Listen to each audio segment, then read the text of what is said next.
How can companies and leaders bridge this generational gap and foster a culture of resilience that works for everyone, from baby boomers to Gen Z, or I would say Gen Alpha? What advice would you give a manager who wants the support of the team and also on the mental fortitude part of it? I think this is something that I've been practicing. I think what I've seen work almost with 60% success, I would say, with the latest Hmm. generation. Getting 100 is quite difficult. I think majority what's been working is as long as the leaders or the management gives them a clear sense of what is the expectation, like why are they doing something and what is the impact. I think that clarity is really, really important for you to even go to the next step. Give you a classic example. I was talking to a software engineer who does coding for an automobile part, which actually translates into a braking system. Right?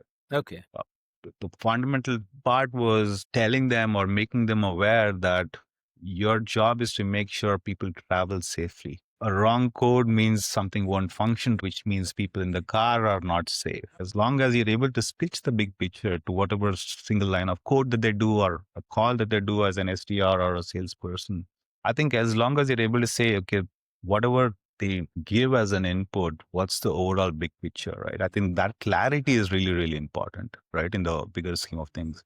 And then you Hmm. kind of break it down in terms of what does it mean for the individual and how can they break this down into smaller tasks, goals, KPIs or OKRs, or depending on what people call it now, right?